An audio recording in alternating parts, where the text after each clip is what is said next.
Diabetes అనేది main problem. India is the diabetic country. So ఇదేంటంటే diabetes ఈ మధ్య చాలా చిన్న ఏజ్ నుంచి స్టార్ట్ అయిపోతుంది. లైక్ 20 to 40 ఇయర్స్ మధ్యలో వాళ్ళకు కూడా మనం డయాబెటిస్ చూస్తున్నాము. సో నన్ను పేషెంట్స్ అడిగే మెయిన్ క్వశ్చన్ ఏంటంటే, మనం ట్రీట్మెంట్ వెంటనే స్టార్ట్ చేసుకోవాలా, ట్రీట్మెంట్ ఎన్ని రోజులు తీసుకోవాలి, లైఫ్ లాంగ్ మెడికేషన్ యూస్ చేయాలా, ఇవి మోస్ట్ కామన్ క్వశ్చన్స్ అడుగుతారు. సో డయాబెటీస్ ఏంటంటే మనం లైఫ్ స్టైల్ మోడిఫికేషన్స్తో కూడా డయాబెటీస్ రివర్స్ అవుతుంది. కాకపోతే అది ఎప్పుడు అవుతుందంటే మనం ప్రీ డయాబెటిక్ స్టేజ్లో ఉన్నప్పుడు, అంటే HbA1c నార్మల్గా అయితే 5.5 ఉండాలి.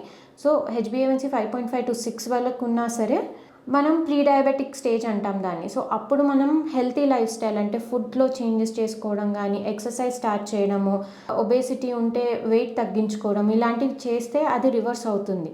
కానీ దానికన్నా HbA1c 6 కన్నా ఎక్కువ ఉండి మీ fasting sugars, post lunch sugars ఎక్కువ ఉన్నాయనుకోండి, మినిమం ట్రీట్మెంట్ స్టార్ట్ చేసుకోవాలి.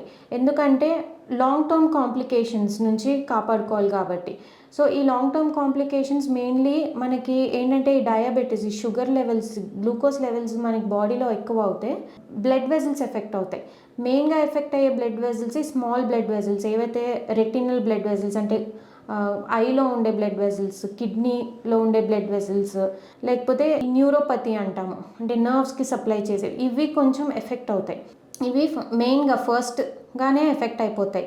సో దీనివల్ల ఏంటంటే మరీ అన్కంట్రోల్డ్ బ్లడ్ షుగర్స్ ఉన్నప్పుడు చూపు పోవడం, అంటే సడన్ విషన్ లాస్ అవ్వడము, లేకపోతే కిడ్నీ ఎఫెక్ట్ అవ్వడము, ఇలాంటివి అవుతాయి. కాబట్టి మనం ఫస్టే ట్రీట్మెంట్ స్టార్ట్ చేసుకొని, దీంతోపాటు లైఫ్ స్టైల్ చేంజెస్ చేసుకొని మనం షుగర్ కంట్రోల్లోకి తెచ్చుకొని, ఒకవేళ ఆ షుగర్ కంట్రోల్ మెయింటైన్ అవుతుంది మనకి బాగానే ఫుడ్తోని, లైఫ్ స్టైల్తోని, అంటే లాంగ్ టర్మ్ కాంప్లికేషన్స్ రాకుండా కాపాడుకుంటున్నాం. కాబట్టి మెల్లిమెల్లిగా అవి డిక్రీజ్ చేసి స్టాప్ చేసే ఛాన్సెస్ ఉంటాయి. కాకపోతే ఇనీషియల్గానే డిటెక్ట్ అయినప్పుడే మనం మెడికేషన్ స్టార్ట్ చేసుకోవడం ఇంపార్టెంట్.